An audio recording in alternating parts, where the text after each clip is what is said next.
actual anything bad, really. So, but the pain will increase. This is what I don't understand. Pain is your body's way of telling you something is wrong. Yeah, that's true. But it's the little nodule is like poking your nerve, going, "Hey, buddy, this is pain right here." Whereas it's not bad, and that it's not something that's going to spread anywhere else. It's just that it's tapping straight into your nerves. So yeah, so I've been to the doctor. I'm now waiting what will probably be 7 years to get a proper scan. That must be. I can't think of anything that could be further down on the list of things the NHS are going to deal with. Your slightly painful toe. Yeah, I know. I did pull out the running for my career. Wait a minute. Let's all these operations. Let's put these on hold because David's index toe is slightly painful. Actually, it might even be my fourth toe that I just upped it to index toe just to increase the importance. Give me big toe, my big toe. Oh, it's a big toe, that's completely different. You see, you could live without your index toe. If they just hacked it off, you could live without it. Your big toe and your little toe, they're there for stability. Oh, I thought the index toe was the stabiliser. No way! But then I've got a freakily long second toe, which I think probably makes it the kind of, he's the head boy of the foot rather than the big toe. Oh, what, the big toe's his muscle? Yeah, exactly. Kind of Lauren Hardy. But yeah, that's You've got a lanky index toe, is that what you're saying? Yeah, exactly. So I've posted in, I've got a WhatsApp group for, there is a WhatsApp group for my running club, on his side. And it turns out one of the guys went through this before, and his solution to it... What discussions do you have in this group that has even come up with? Oh, I mean, toe chat. Hashtag toe chat. Properly running chat. But it's a typical conversation, I'd say, in there. He said the solution he found was to wear sandals at home rather than walking on a wooden floor barefoot. And that's what had caused it. I've no idea how that makes sense as an injury. Who has a wooden floor at home? We do in our kitchen, where I tend to work. Where do you live? A yoga studio or something? Well, that's why I'm so flexible with my model. So I'm now in flip-flops. Stood here in flip-flops, which I will be, hoping that's going to help me. But also I'm in this situation where I am training, but the more I train, the more it hurts. And then eventually it hurts too much, and I can't actually run, and I hobble. But then it goes away and I can train more. And I'm almost in limbo doing that until I find out what the cure is, or if it is this Morton's neuroma, and potentially have to do injections or surgery. And I could rest and see if that helps, but then I don't want to lose too much fitness because London's around the corner. So it's kind of a catch-22 situation. So you're running London, you're pacing? Yeah. What time are you pacing? In fact, this is quite interesting. This links into something else I found out. So, pacing 3:15, but all the paces have changed for this year's London Marathon. You said that was going to happen, though, didn't you? Yeah, but it's changed in a way I wasn't expecting. So previously, there's always been 3-hour paces, and then every 15 minutes back until I'm going to say about 4:35, and then I don't know if they had that many slower paces. And typically, for the 3-hour paces, there's 3 starts in London, red, blue, green. One of them's championship start, one of them's the charity and good for age start for women, and one of them's fast good for age. So people who are the very fastest good for age, kind of sub-3 people, but not sub-2:45. Now, previously you'd have a pacer for the 3-hour, one of each, 3:15, one of each, and then 2 pacers from then on back, because those tend to be big groups. Okay. But runners, well, they've completely changed it. I was always a green 3:15 pacer, which I quite liked because it meant, for me, I could get into that start really easy because it's the smallest by far. So there's less fat, very easy to get to, just quite nice to dump your bag, everything's a lot easier. But what they've said is that so the marathon have upped the number of paces from 43 to 65. Right.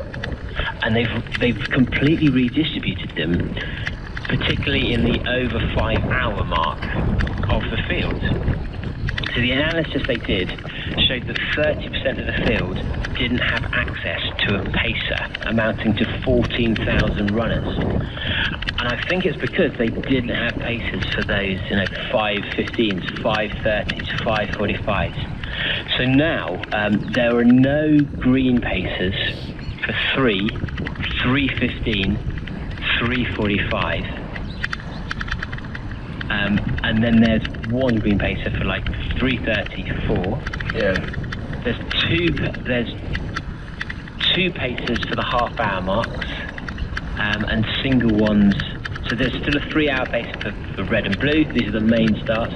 3:15 for red and blue, 3:30 red, blue, green.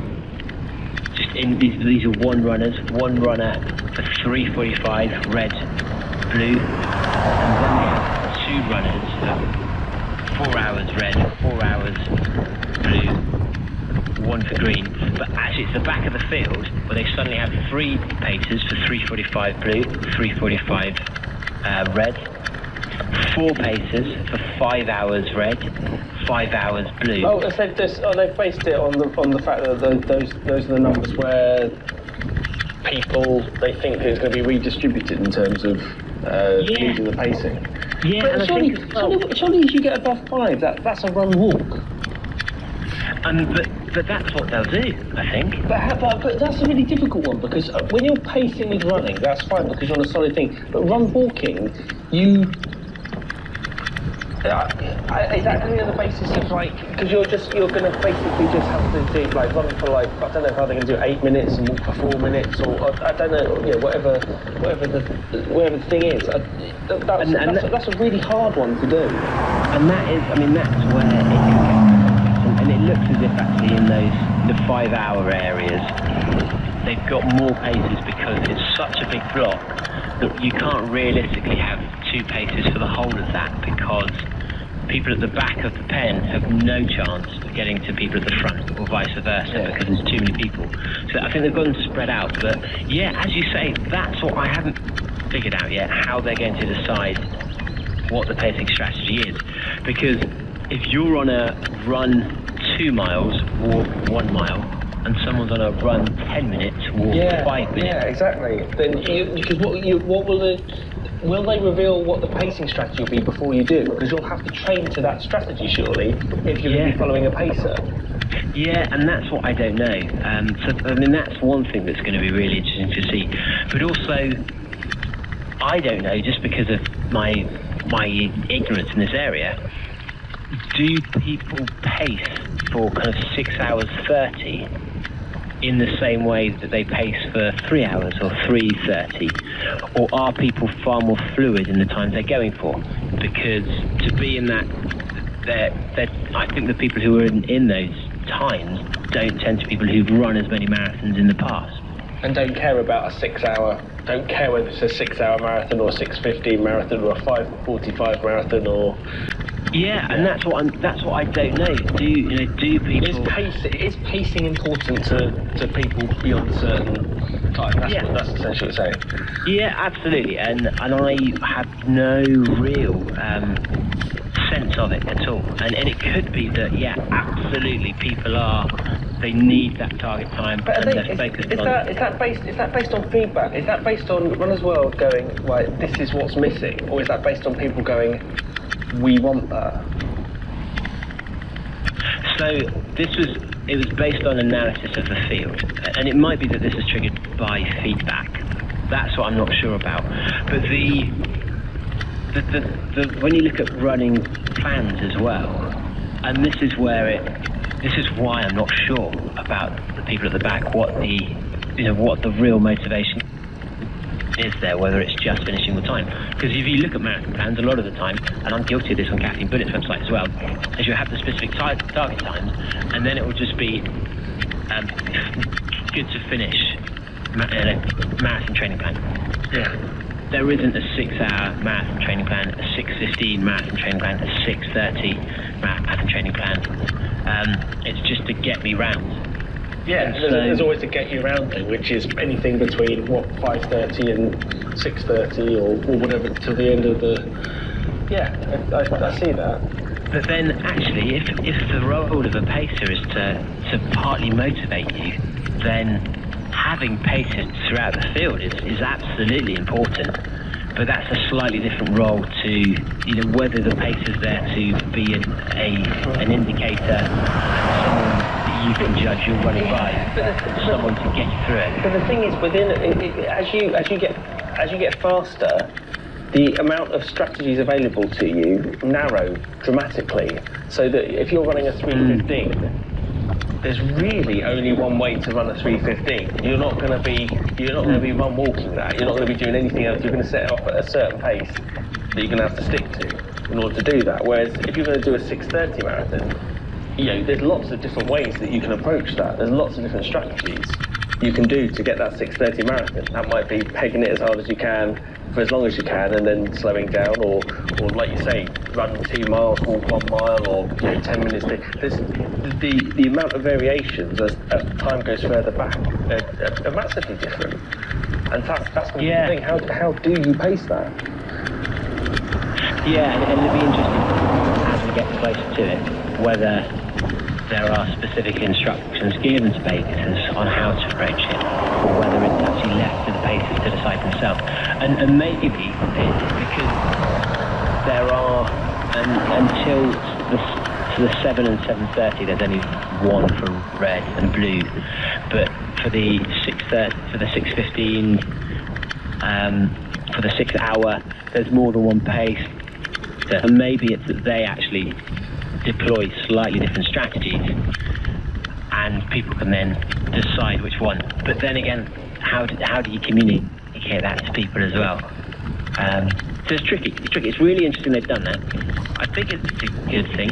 I think actually they probably need more pacers everywhere. Go on, I think this is a good moment to open a beer. Oh yes, of course. Beer still. Are you going to suggest this? I'm talking about pacing here. This is important. I want the beer that's got a cat on it. The Daydream Magpie. Tropical Silky Balance. That's the quick to find. Oh yes, absolutely. And it's topical as well. Yes. We've just got a cat.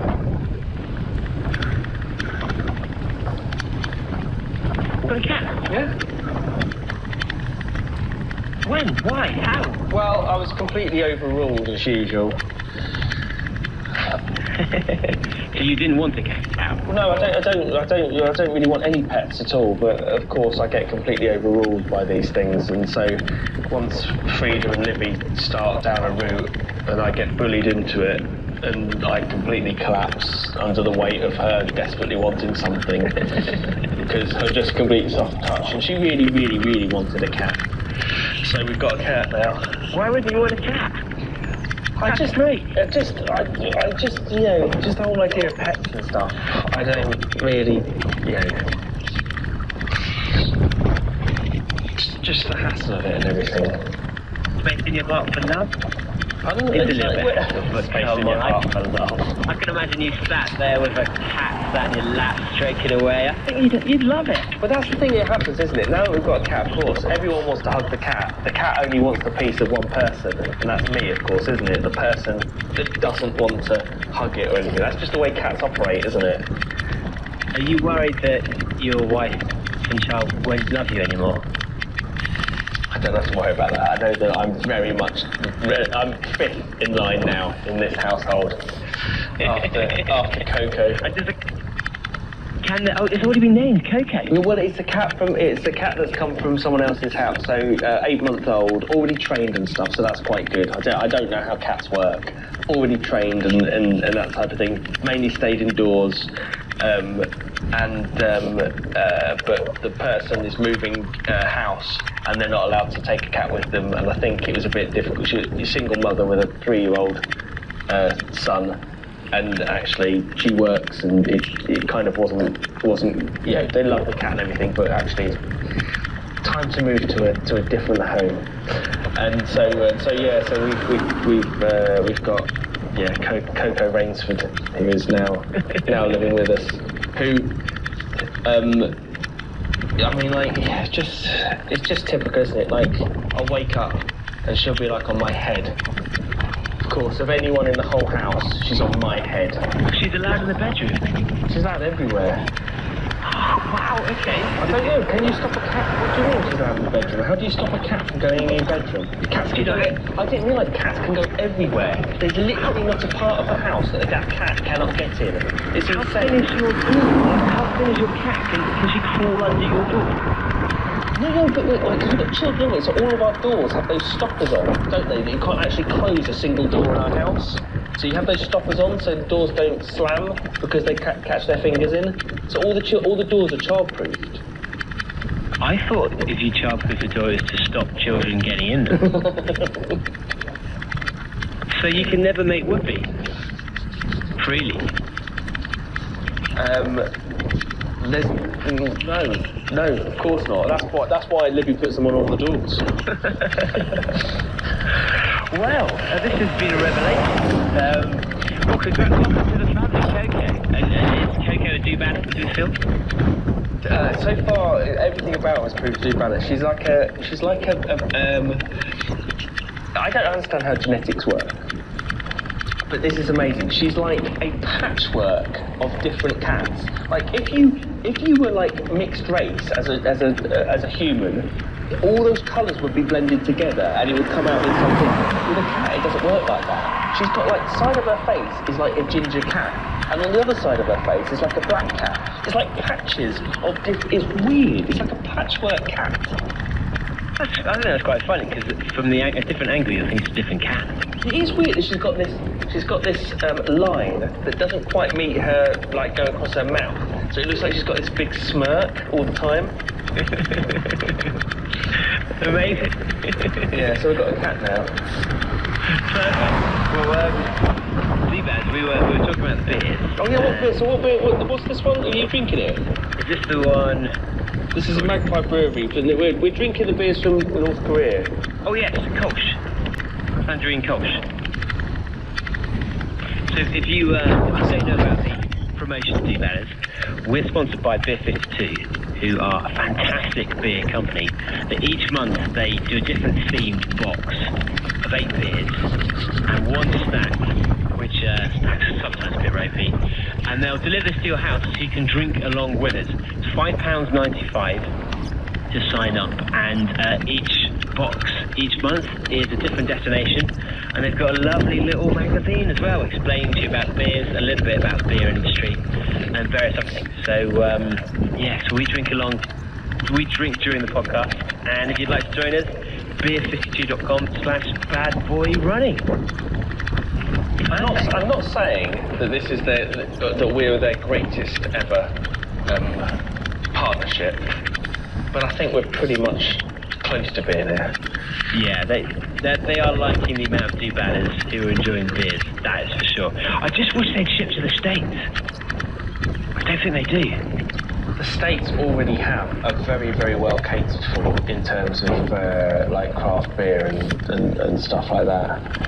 They are, in a way they kick-started the craft beer revolution. Yeah, absolutely. Yeah, but this one's nice. Yeah, it's really good. These are really good, these ones. I mean, are they actually from North Korea, or is like one of them from North Korea? I'm sure. They look North Korean. They've got a lot of North Korean stuff in, but I don't think. So they're inspired. So from what I can tell, they're inspired. So they've been made using plutonium. Unrefined plutonium. They've kind of been made using Korean products as ingredients, and sometimes in collaboration with Korean breweries as well. But then brewed in the UK because shipping was a nightmare if you're doing liquid Well, so heavy. shipping in North Korea, weirdly, there's so many sanctions on it. I don't know, is beer covered in that? Say again? Is beer covered? Is hops covered as part of the sanctions against North Korea? I don't know. Maybe it's the one thing they're allowed to export. What about we should basically try and get beers from all the pariah states. We can get like Iranian beer. I mean, I think it'd be pretty tricky to get it from the Islamic states. That's the best ones to get it from. There's going to be someone brewing there, because there's going to be someone like, because there's not entirely Islamic, aren't there? There's going to be like Christians there or whatever. Literally must be this little tiny like brewery is literally making it for 9 people who are just desperate for this booze. Like Yeah, Dubai, I mean, there must be a brewery in Dubai that is just catering for like hotel bars filled with Westerners, where expats who are just like, we want some local craft beer. Well, if we can find that, if you know these people too bad, get in touch. Or if you've got any other suggestions or sponsors or things that you'd like us to try and get you some free offers or good deals for, do let us know. I've had some feedback that would do better on a previous episode. So we mentioned a while back about how San Sebastian, for their marathon, had put the conference centre on the medal. Yeah. And Luca Mellon, a member of my club, he's written me quite a detailed letter, and he said, actually, the San Sebastian is incredibly of their little conference centre. So he said, it's a great piece of architecture on a notable contemporary Spanish, of a notably contemporary Spanish architect. He's an architect, you see, so he remembers. It's one of the first buildings where the cities tried to emulate Bilbao, where Frank Gehry's Guggenheim Museum is. Which is beautiful. Yeah, so they tried to emulate that to attract tourists. And he said it might be a little bit niche, but San Sebastian is genuinely proud of this building and probably think by putting it on the medal that people will love the fact that it's on there and want to come back. I'm looking at it right now. The medal or the... No, the Kersal Congress Centre. Is it a beauty? It looks like a car park, if we're honest. But inside it is kind of beautiful. Does it remind you of the Guggenheim? Well, no, it doesn't. It's a different piece of architecture altogether. And so, yeah, you kind of... It's kind of a box, which makes it very difficult for, from an external perspective to really appreciate it if you don't know what it is already. It kind of looks like a big block of shape, just a big sort of blocky type thing. Whereas you go up close and it looks quite good. I'm not sure it's worth going on a medal. I'm sure it'll make a lot of sense for people who already know what it is. It's quite nice once it's lit. Yeah, once it's lit. But, I mean, if you look internally, it's stunning. I think Sebastian's kind of renowned for being a beautiful place with incredible shoreline. Oh yeah, gorgeous. And this doesn't in any way reflect it at all. It's almost the complete opposite, where you've got curving lines, beautiful natural shapes, and you've got this big sort of the square building in the middle of it, which completely goes against every angle and shape that you have in that area. It'd be like the Rio Olympic Games. Instead of putting anything to do with Rio, putting in some local squash court on the medal or something like that. It's that kind of contrast between the two. If you don't know what San Sebastian looks like, listener, Google it. Then Google the conference centre. I think the conference centre as a conference centre is not a bad conference centre. No, it's not a bad conference centre. I don't think it's a bad conference centre at all. I'm not sure it's worthy of the medal. No, and I'd say But then what else does San Sebastian have that is enough of a that's interesting enough or is iconic enough? The beautiful bay with the islands. Yeah, but I imagine on a medal that could just look like anywhere else. What you're trying to do on a medal is pinpoint something that you cannot find anywhere else. I mean, it does look like a car park at Portsmouth, I imagine, on a medal, but they don't really know that. They've probably not been to Portsmouth. Which is why Portsmouth put the skip on their medal to differentiate, because they were worried if they put their conference centre on, they'd be like, everyone's going to think this is San Sebastian. So let's put a skip on it. What was it called? What was the name of that thing? Was it the Tricorn Centre, was it? What was that? Really ugly, like concrete monstrosity that they knocked down. I think it was the Tricorn Centre or something like that. Which is like vilified, yeah, I think so, in Portsmouth. Portsmouth, to be fair, putting a skip on the Portsmouth Marathon actually is probably the best thing, because most of the architecture in Portsmouth is pretty damn awful. I think Tiger is probably the nicest building in Portsmouth. In fact, that reminds me of a competition that I'm going to be launching, that I'm going to launch now. What's that? For beer belly running. What's happening? Wait a minute, it's a bit organised. What's going on?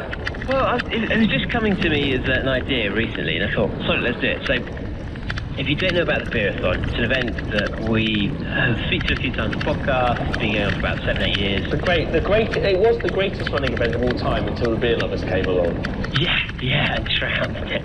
But it's kind of five laps, 4 pints, 4 bits of food, and each year there is a medal, but the medal is the cheapest, literally the cheapest medal you can buy, which has an image on it. So all the money goes to charity, so I don't spend any money on anything that isn't necessary. So I go onto all the websites, find the cheapest medal this year. I wouldn't even bother with the medals. Oh, I think it's quite nice for people to have something to finish with, but I've always done this terrible design that I did for the very first website before I even knew how to use Photoshop at all well, and then you plastered Caffeine Bullet on it as well. Caffeine Bullet logo at the bottom. That's right. And we've had that pretty much every year since the start. And I thought, sod it, no one really cares about what's the design of the medal. So I thought, let's start a competition where we would genuinely put out to a public vote any submission for the design of the medal. And you can put in anything you want, draw it yourself, take a photo, whatever it is, and whatever wins in a vote, we will put on the finishing medal, whether that's a picture of someone being sick, or a picture of G-Law being punched in the face, or whatever it may be. So this sounds like a Boaty McBoatface situation. Exactly. You're going to end up with like a swastika in Jimmy Savile or something on the front on this medal. You're really going to regret this. What? I was thinking how bad could it get, but now you mentioned that, yeah, that would be pretty bad.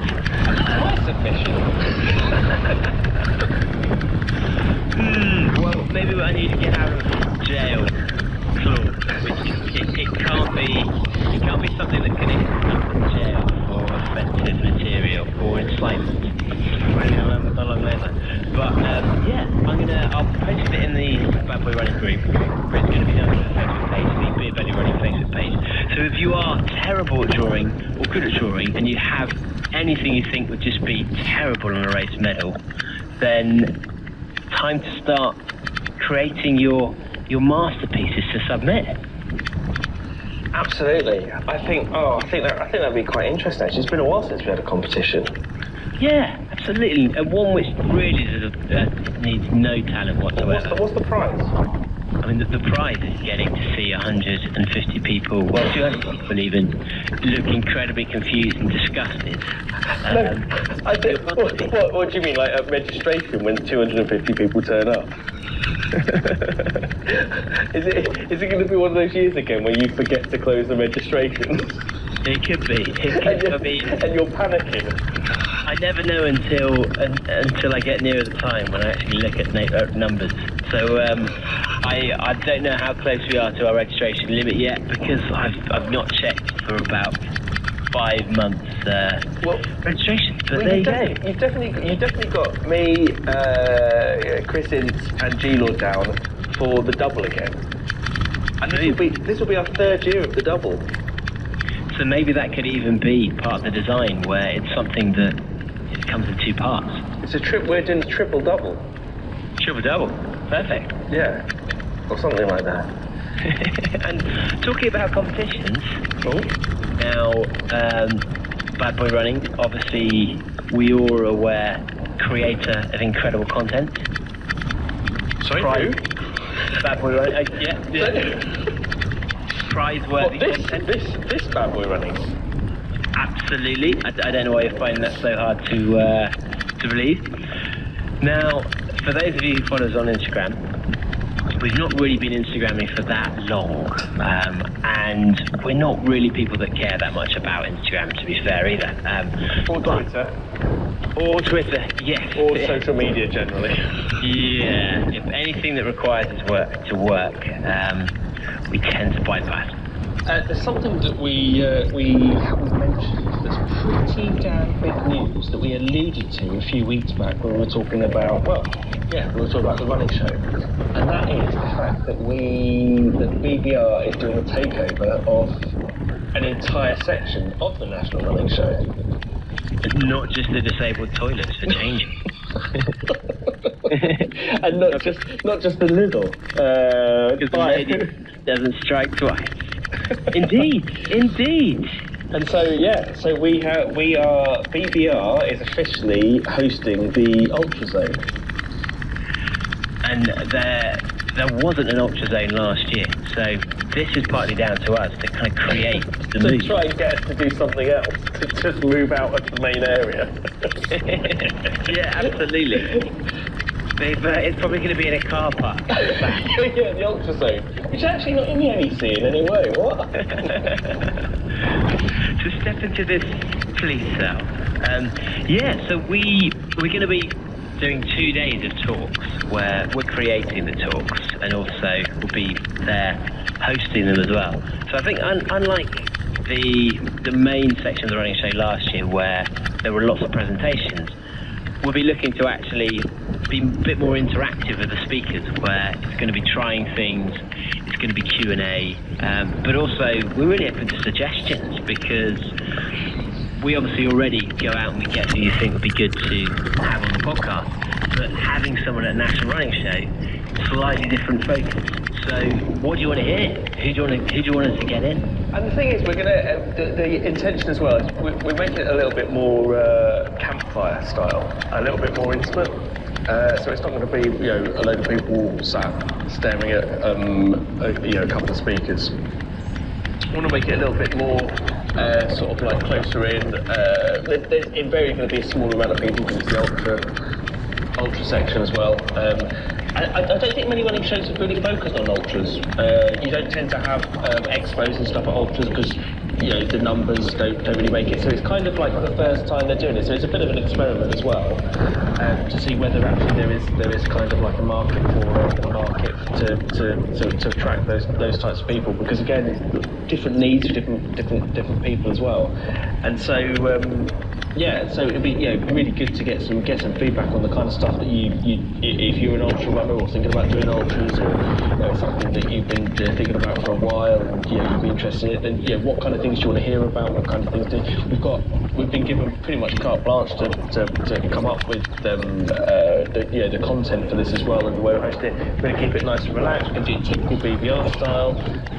We don't want to have to. We don't want it to be too sort of dull going through things and everything. It's going to be really focused on what it is that people want to hear. And really focused on what the audience wants to hear, while bringing our our ability to try and flog you merch and drink inside.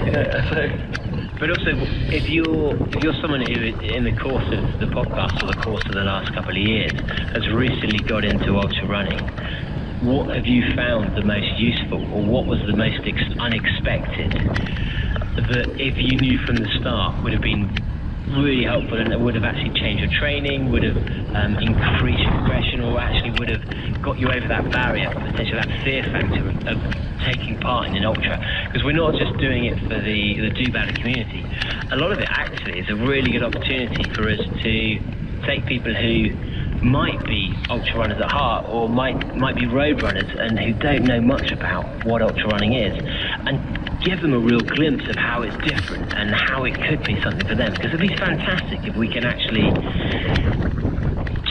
take over this area and really bring to life ultra running in the minds of people that hadn't previously considered it. Because the more people doing ultra running, the better for all of us. Because it just means that the races are more can survive. There can be more variety, but also not when you're trying to podium. You want less. No, we're trying to but obviously. But then it means there's more races to spread out the talent, and so hopefully then there's even more potential podiums out there for us. Yeah. Going back on what Laz was talking about, there were less races, it was much better. Greater mass participation races, more opportunities to podium. Yeah, exactly. So if you know of someone as a speaker, as a topic, or just subjects particularly that you think could be useful, we're thinking along the lines of speakers about your first ultra, your first 100-miler, the typical subjects of kit, nutrition, then some reasonably big names, some reasonably big races. And talk about that a little bit different, it's going to be well catered for in other areas and at other expos and things like that, people getting up and telling their story. And that's great for, I think, for some areas and stuff like that, but actually we've got an opportunity to actually create something that is really practical. Really practical. Actually, it's great hearing someone's story and that's inspiration and everything, but actually what you really want to dig into is, how does that help me? How the learnings from someone's race actually help me become a better runner, or help me cope with the race in this way, or help me train, or do those other things. And so we're going to, as hosts, we're going to focus on trying to get that. But it was great to get some ideas as to, even just thinking about the BBR podcast you listen to as maybe an ultra runner or someone stepping up to us or whatever. What have been the ones that have actually made the big difference, or what's the advice that you've had that made the big difference, or what's the advice that's been given to you, externally or by other runners or something that's made the big difference. Because it'd be good to really pinpoint those really insightful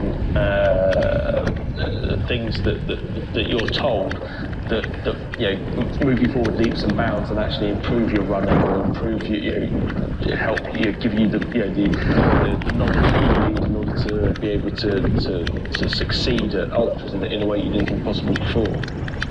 Yeah, because ideally, if we can have the show as a way to take someone from a novice ultra runner or someone who hasn't considered it, and throughout the course of one of the days of the show, suddenly feel that they are confident enough that they know how to train, they know what to do, which ones to enter. And take a lot of the scariness out of it as well. A lot of, I mean, it definitely is less now than it used to be before. But the whole idea of actually running an ultra compared to running a marathon, actually the step up isn't huge between the two. I think there's a bigger step between, say, a half marathon and a full marathon than there is between a marathon and a 50k or something like that. And so actually, even if it's just taking, if it's getting you to or getting people to just make that next step up, and enjoy and understand actually it's completely doable, and they're absolutely right there. Yeah, especially if there are so many 50k races now, or 32 milers that are in that region. So get us good, or let us know about running suggestions. And now I think it's probably quite a good time to move on to our guest. So our guest, yeah. So what do we think about our guest? Wow. Words almost escaped me. I know. I always say it's alright mentioning who they are, because it speaks for themselves as to all their achievements. We don't need to mention their achievements in order to properly explain what it is that they can do. A guest that needs no introduction and isn't going to get an introduction.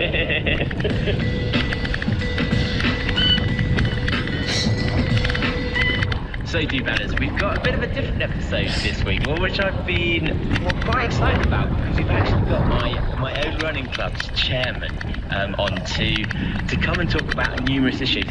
When I joined Heathside 8-9 years ago, Jerry was chairman. I think if you go back in the record books, when running was invented, Jerry was chairman.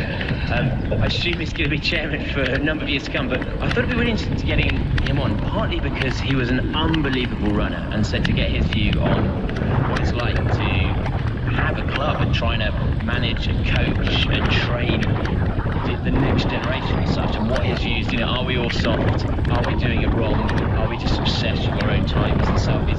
But also, during my time in Heathside, I've heard stories of how Heathside used to be 2 or 3 different clubs that merged, and then during that time we've gone through the austerity cuts and the government. We've had a track, we've had to take it over, we've done crowdfunding, we've had to get a track borrowed or taken from South London. We wanted to get Jerry on because he's been through the whole of the transformation of running clubs over the last 10-15 years. So, welcome to the podcast, Jerry Oatlin. Hey! How you doing? Hello, guys. So, Jerry, where do you want to start? Do you want to start at the beginning of your involvement? Wait. Let's start where we need to start. What sort of member is David Hennard? Is he a liability or a help to the board? That's really where we need to start. He's an enigma. An enigma. Wow. He makes a fantastic contribution to our team when he's there. Oh, I see. It's not the first year. A lack of commitment is there. Is that what I'm sensing? It's the first year I've done all the men league races. So I'm really pleased with that. But Jerry, when did you first get involved with whatever Heathside used to be? Well, it's a long story. I'm trying to cut a lot of it short, but basically, I started a bit of running with the Boy Scouts, and then obviously in school, and when I was about 13 or 14 I think it was, my schoolmaster sent me down to the local running club, which was at Fuji Park. So there was then Hornsey Harriers, that was the local area. After a few years we changed, we merged there, but we had another club that we were very friendly with over the other side of Hampstead Heath. They used to change out, used to use a pub called the Freemasons Arms as their place. We had some change rooms underneath, so we would use that on a Sunday. And so the name was Camden AC, but eventually we merged Hornsey AC and Camden AC to form North London AC. That was in 1972, I think. And that carried on for a long time. North London were very successful. Went up into the British League. All running clubs really survived on about 150 members, 200 members maximum, whereas Heathside today is almost 600. So back in 1999, we started doing the same thing, only with a different running club, Muswell Hill. They had a chain of rooms in and around Crouch End, which we quite liked, and we got to go know them quite well. So in 2000, North London and Muswell Hill runners merged to form London Heathside. So I've been in the club since 1969. Wow, that's got to be close to a record. There are some people who've been in the club longer, however, you may know, a few others as well, but so I joined when I was just coming up to the age of 14. And when did you take on more of a management role within the club? Well, I had 2 bashes. One time I was honorary secretary of North London AC, and Peter Holland, you may know, was the chair. It was the other way around. I can't remember what it was, but that was a long time. I can't remember. To cut a long story. In 1977, I left the club, so to speak. Well, I didn't leave it, but I went to the United States on an athletic scholarship. So I was there for 5 years. So I think it was when I returned to the club in the early 80s. I did a brief spell of management then, if you like. But then I had kids, and they take over precedence really, so I just kind of dropped out of all that kind of stuff. And I think I took over as chairman of Eastside maybe 12 years ago now. And so, what would you say I mean, from to go over those early years until when you took over, what were the main differences you say from running when you joined to, I guess, running and what we consider in our lifetimes? Yeah, I think even in the 70s and 80s, maybe in the 90s, running clubs were populated purely by, they're all athletic clubs really, in that they base themselves around track events and obviously cross country as well. And what we've seen in the last 20-25 years is the growth, as you know, as you've seen in the races, of running clubs. So no athletics, no track and field, just people involved in pure running clubs. And at Eastside, we've tried to combine that. We've tried to maintain a good track and field team, but also we have benefited hugely from the running club syndrome and taking on, having lots of people join us who are just really interested in running as opposed to being involved in track and field athletics. So I would suggest that we're one of the few clubs in London that have successfully managed that. If you look at other clubs around, Highgate, Shaftesbury, they're kind of good at one thing, and a lot of them don't have the mass of members that we have, and they look at us with envy really on the bank account side. So I don't know how we've managed to do that, but we have. I think we've kind of stayed, tried to be very friendly. It's not always easy to do that, and welcoming of new members. I think about now we're about our limit of where we want to go in terms of numbers. So. And do you think that change, that shift towards from athletics to running club, has that been in large part because of the popularity of things like the London Marathon? Yeah. All that and all the events, there was a sort of great shift. There's been in my day, you did do road races. Road races normally consisted of about 200 people, and we run on the road, alongside the local bus or whatever. So there was no due given to health or safety and all that. But obviously, as the numbers have grown, there's been this great surge in interest in people, just regular people joining in running. And of course, the best way to improve your running is to run with other people.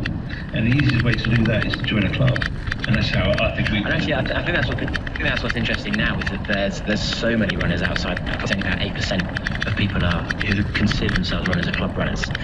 And so with just to interlude, if you saw an interesting stat, I think it is in the 1988 or 1888, I think, London Marathon. In 1988, 398 British guys broke 2 hours 30. Wow. And what would it be now? 50? I would hazard a guess 40 or 50. And so, given that there are so many more people running now, and in theory we've got better nutrition, better technology, better trainers, we know more. What do you think is causing that lack of talent at the top ends?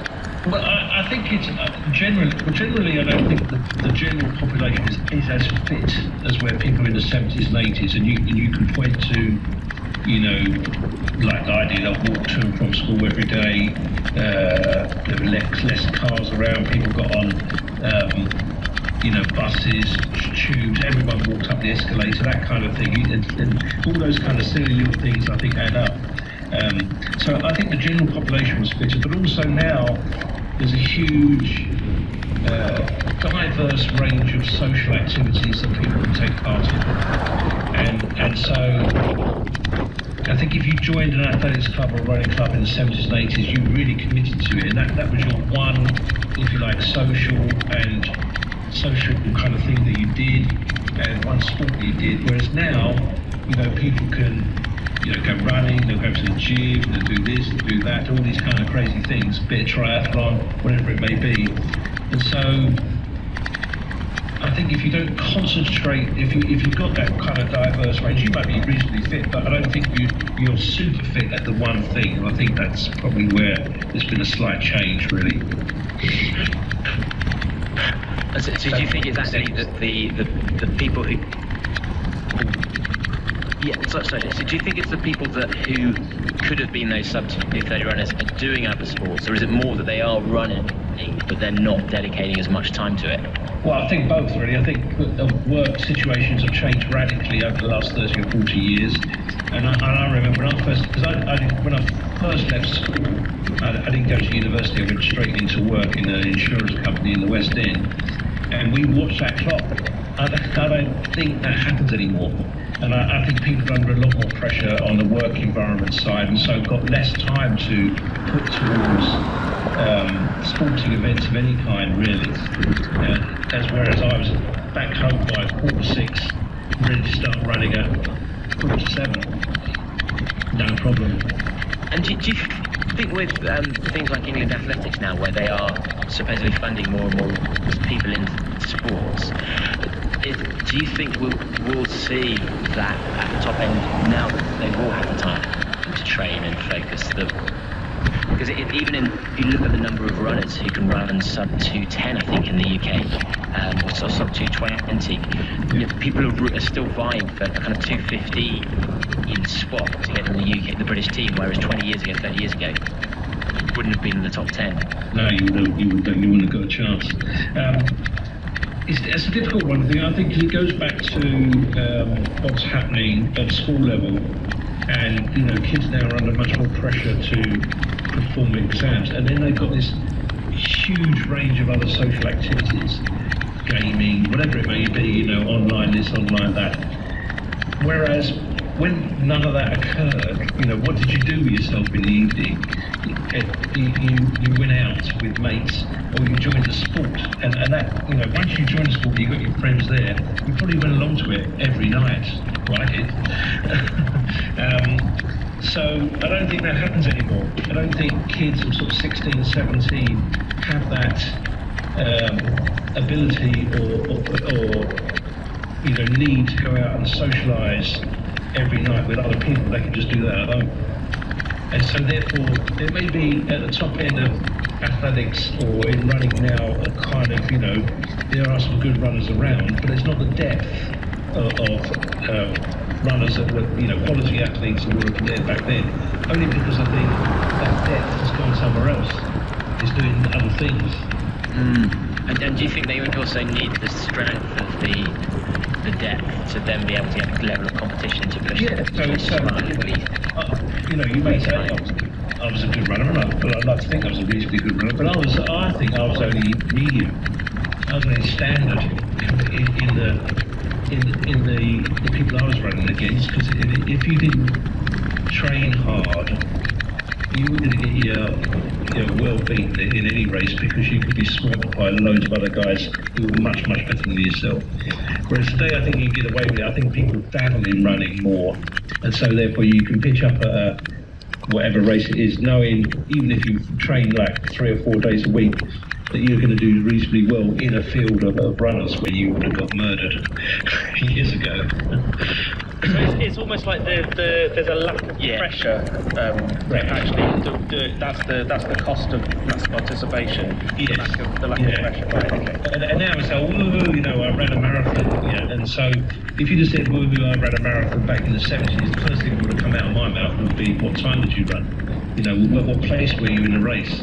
And the odd thing about it now was back then, marathon running was considered a sport for old men.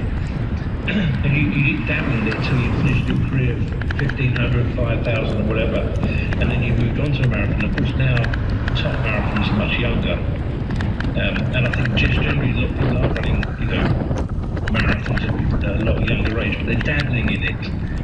They're not racing it, they're running it. Do you think to really get the top level athletes, you need to have people who've trained for years and years and years at quite a high intensity and also fairly good mileage? Or is it possible that people can come through and reach the really high top levels? There's always individuals that will prove a point against you, but in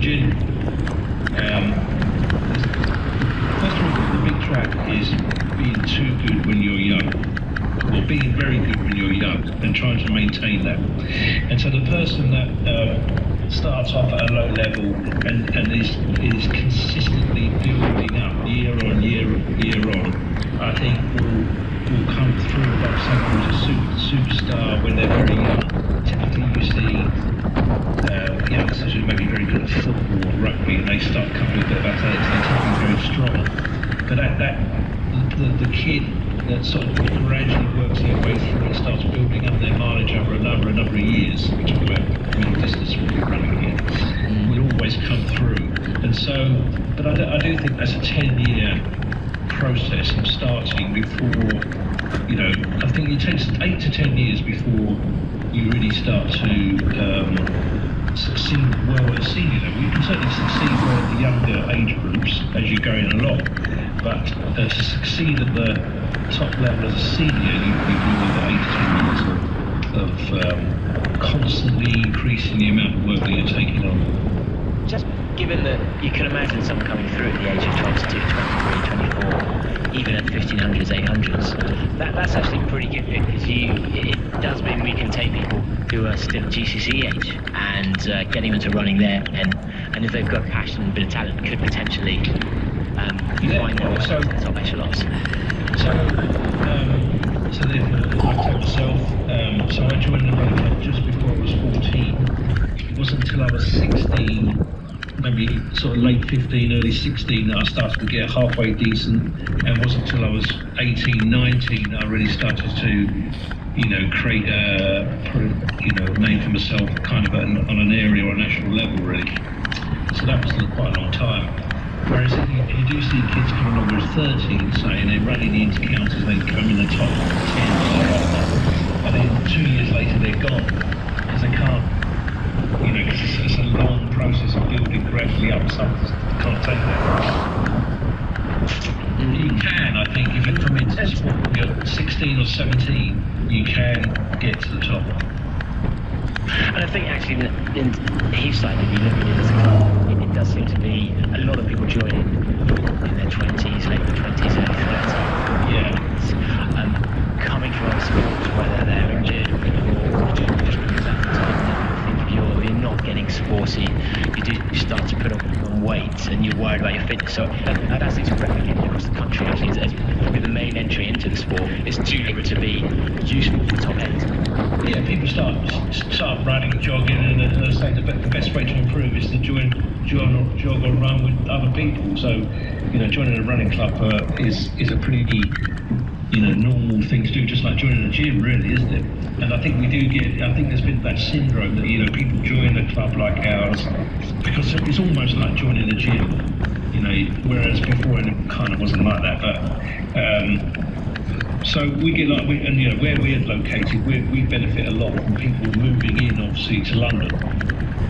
And so you get the people who have perhaps performed well as a kid when they were in school up in Birmingham or something, I don't know. So all the London clubs, I think, benefit from that sort of sucking in of people coming in from other parts of the country. So that's a slight benefit on our part. So when it comes to deciding then the resources and the priorities of a club, how is that decided? And then also, how do you figure out how to cater for that? So I didn't catch the first question. How do I? So when you're trying to decide the priorities and of a club of 600-700 people, right, and how you then go about trying to deliver on those, how is that all decided, and what kind of decisions are made? Okay, so we're very fortunate because we have got a reasonable amount of people in the club that our income is not bad, and we have reasonable resources. So whatever section of the club asks, can you help this or can you help with that, we pretty much can do it.